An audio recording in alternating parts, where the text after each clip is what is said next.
ప్రతిసారి Christmas వీకెండ్‌కి అద్దిరిపోయే demand ఉంటుంది. కొత్త క్యాలెండర్ వచ్చే ముందు కొత్త సినిమాలు కూడా బానే వస్తుంటాయి. ఈసారి కూడా చాలా నెలల ముందుగానే క్రిస్మస్ సినిమాలు లాక్ అయ్యాయి. కానీ చివరి నిమిషంలో అవి డ్రాప్ అయ్యేలా కనిపిస్తున్నాయి. మరి ఈసారి డిసెంబర్ 25th ఎలా ఉండబోతోంది? ఎవరు రాబోతున్నారు? డిసెంబర్ ఈసారి హౌస్ఫుల్ అయిపోయింది.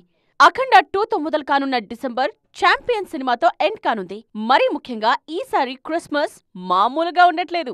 డెకాయిడ్ తో క్రిస్మస్ ను ఇదివరకే లాక్ చేశారు అడవిశేష్. కానీ ఆ ప్లాన్ మారిపోయేలా కనిపిస్తోంది ఇప్పుడు.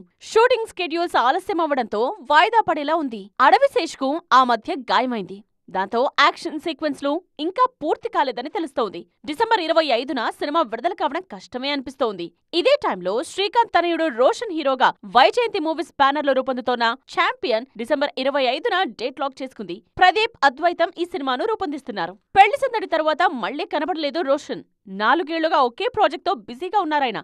డెకాయిడ్, ఛాంపియన్ ఏదొచ్చినా కూడా డిసెంబర్ 19న రాబోయే అవతార్ 3తో పోటీ తప్పదు. జేమ్స్ కెమెరూన్ తెరకెక్కిస్తున్న ఈ ఫ్రాంచైజ్ పై ఇండియాలోనూ అద్దిరిపోయే క్రేజ్ ఉంది. మొత్తానికి ఈసారి క్రిస్మస్ ఆసక్తికరంగా మారింది.